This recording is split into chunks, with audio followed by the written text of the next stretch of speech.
ఆనాటి తెలంగాణ ఉద్యమ నాయకుడైతే తెలంగాణ రాష్ట్రం వస్తే కాంట్రాక్ట్ అనేటువంటి పదం లేకుండా చేస్తామని చెప్పి ఆనాడు మాటిచ్చిండ్రు తెలంగాణ సమాజానికి. తెలంగాణ రాష్ట్రం వస్తే నిరుద్యోగి అనే మాట వినబడదు అని చెప్పి మాటిచ్చిండ్రు ఆనాడు తెలంగాణ సమాజానికి.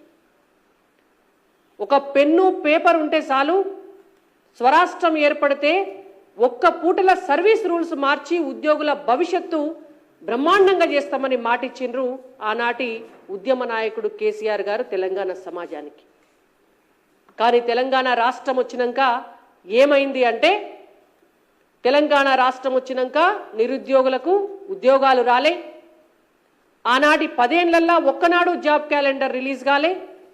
ఇవాళ 6 నెలల కాంగ్రెస్ ప్రభుత్వ కాలంలో కూడా ఇప్పటి వరకు జాబ్ క్యాలెండర్ రిలీజ్ కాలే. 22,000 మంది విద్యుత్ రంగంలో పనిచేసేటటువంటి కాంట్రాక్టు ఉద్యోగులకు సబ్స్టాండర్డ్ రూల్స్, ఈ సబ్స్టాండర్డ్ రూల్స్ అనేటువంటివి భారతదేశంలో ఏ రాష్ట్రంలో లేవు, కేంద్ర ప్రభుత్వంలో కూడా లేవు. ఒక కొత్త రూల్స్ తెలంగాణ రాష్ట్రంలో ఒక కొత్త రూల్స్ పెట్టి ఆ రూల్స్ ప్రకారంగా వీళ్లను రెగ్యులరైజ్ చేస్తున్నాము అని అబద్ధాలు చెప్పి ఒక కొత్త పదం ఆర్టిజన్ అనేటువంటి ఒక పదాన్ని క్రియేట్ చేసి ఆ 22,000 మందిని ఆర్టిజన్లుగా గుర్తించింది గత ప్రభుత్వం. ఇవాళ వాళ్ళు నెత్తి నోరు కొట్టుకుంటున్నారు. ఈ 22,000 మందికి ప్రభుత్వ ఉద్యోగికి వచ్చేటటువంటి పే స్కేల్ రాదు. ఈ 22,000 మందికి ప్రభుత్వ ఉద్యోగికి వచ్చినట్టుగా ఈపీఎఫ్ రూల్స్ వర్తించవు. ఈ 22,000 మందికి ప్రభుత్వ ఉద్యోగులకు వచ్చినట్టుగా ప్రమోషన్లు రావు. ఈ 22,000 మందికి రిటైర్ అయితే రిటైర్మెంట్ బెనిఫిట్స్ రావు. ఈ 22,000 మందికి రేపు రిటైర్ అయిన తర్వాత పెన్షన్ కూడా రాదు. ఇది గత బీఆర్ఎస్ ప్రభుత్వము విద్యుత్ కార్మికుల జీవితాలను ఆగం చేసేటటువంటి ఒక కొత్త రూల్స్ తీసుకొచ్చి అటు వాళ్ళు ప్రైవేటు ఉద్యోగులు కాదు, అటు వాళ్ళు కాంట్రాక్ట్ ఉద్యోగులు కాదు, ఇటు ప్రభుత్వ ఉద్యోగులు కాదు, వాళ్ళ జీవితాలను త్రిశంకు స్వర్గంలో పెట్టింది. ఇవాళ మేము రేవంత్ రెడ్డి గారి ప్రభుత్వాన్ని డిమాండ్ చేస్తున్నాం. మీరు అవకతవకల పైన, అవినీతి పైన చర్యలు తీసుకోవడానికి కమిషన్ వేయడం అనేటువంటిది ఎంత ముఖ్యమో దాన్ని పారదర్శకంగా నడిపించి గత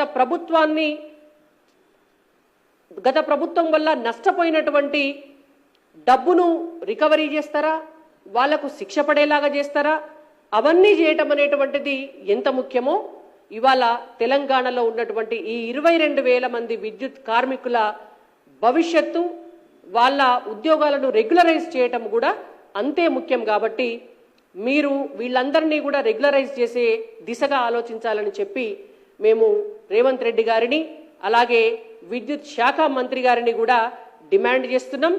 దాంతో పాటుగా గత 2 సంవత్సరాల క్రితం ఆర్టిజన్లుగా ఉన్నటువంటి మమ్మల్ని ప్రభుత్వ ఉద్యోగులుగా గుర్తించండి అని చెప్పి ధర్నా చేసినందుకు 200 మంది విద్యుత్ శాఖలో పనిచేసేటటువంటి ఉద్యోగులను టర్మినేట్ చేసినారు.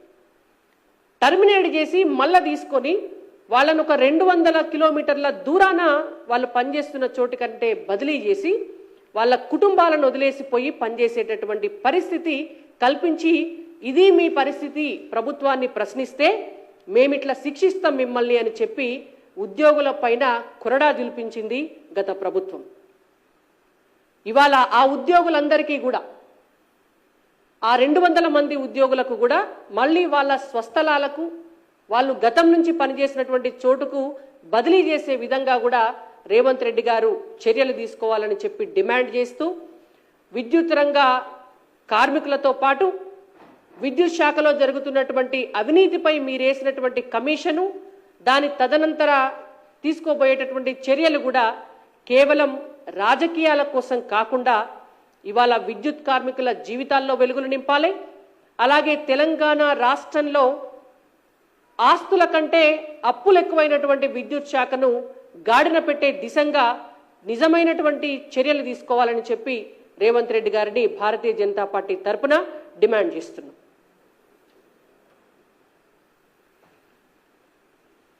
ధన్యవాదాలు.